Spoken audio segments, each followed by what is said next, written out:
Hello, നമ്മളിന്ന് ഉണ്ടാക്കാൻ പോകുന്നത് വളരെ എളുപ്പത്തിലൊരു കടലക്കറിയാണേ. അതിന് വേണ്ടത് കുതിർത്ത് വെച്ചിട്ടുള്ള കടല, ചെറുമണിക്കടലയാണ് എടുത്തിട്ടുള്ളത്. അതിന് കടലയിലേക്ക് ഉപ്പും കറിവേപ്പിലയും കുറച്ച് വെള്ളം ഒഴിച്ചിട്ട് പാകത്തിന് വേവിച്ചെടുക്കുക. 4-5 വിസിൽ വരുന്നവരെ വേവിച്ചാൽ മതിയാവും. അതിനുശേഷം നമ്മളൊരു ചട്ടി അടുപ്പത്ത് വെച്ചിട്ട് ചൂടാകുമ്പോൾ വെളിച്ചെണ്ണ ഒഴിച്ചു കൊടുക്കുക. വെളിച്ചെണ്ണ നന്നായിട്ടൊന്ന് ചൂടായി വരുന്ന സമയത്ത് നമുക്കതിലേക്ക് കടുക് ഇട്ട് കൊടുക്കണം. ആ കടുക് നന്നായിട്ട് പൊട്ടട്ടെ. അതിനുശേഷം നമുക്കതിലേക്ക് വേണ്ടത് സവാളയാണ്. അപ്പോൾ സവാള ചെറുതായിട്ട് അരിഞ്ഞ് വെച്ചിട്ടുള്ള സവാള അതിലേക്ക് ഇട്ട് കൊടുക്കുക. കറിവേപ്പില ഇട്ട് കൊടുക്കുക. ഒന്ന് നന്നായിട്ടൊന്ന് വഴറ്റി കൊടുക്കുക.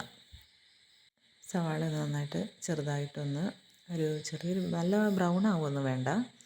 ഒന്ന് വഴണ്ട് വരുന്ന സമയത്ത് നമുക്കിതിലേക്ക് പൊടികൾ ചേർക്കാവുന്നതാണ്.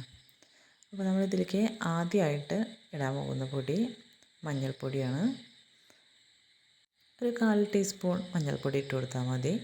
പിന്നെ അതിലേക്ക് മല്ലിപ്പൊടി, ഒരു സ്പൂൺ മല്ലിപ്പൊടി ഇട്ടു.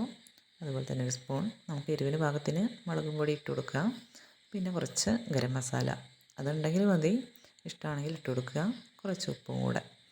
എന്നിട്ട് ഒന്നും കൂടെ നന്നായിട്ട് വഴറ്റുക. ആ പച്ച മണമൊക്കെ ഒന്നുകൊണ്ട് പോകുന്നത് വരെ വഴറ്റണം. ഇനി നമ്മൾ ചെയ്യേണ്ടത് വേവിച്ച് വെച്ചിട്ടുള്ള കടലയുണ്ടല്ലോ, അത് അതിലേക്ക് ഇട്ട് കൊടുക്കുക. ആ വെള്ളം ഒന്ന് നന്നായിട്ടൊന്ന് കുറുകി വരുന്ന പോലെ അതുവരേക്കും നമുക്കെന്ത് ചെയ്യാം, അത് നല്ലൊരു ഹൈ ഫ്ലെയിമിലിട്ടിട്ട് തിളക്കട്ടെ. അത് നന്നായിട്ട് കുറുകി വന്നു കഴിഞ്ഞാൽ നമ്മുടെ ടേസ്റ്റായിട്ടുള്ള കടലക്കറി റെഡി. അപ്പോൾ ശരി, എല്ലാവർക്കും ഇഷ്ടമായി എന്ന് കരുതുന്നു. ഒന്ന് ട്രൈ ചെയ്ത് നോക്കുക കേട്ടോ.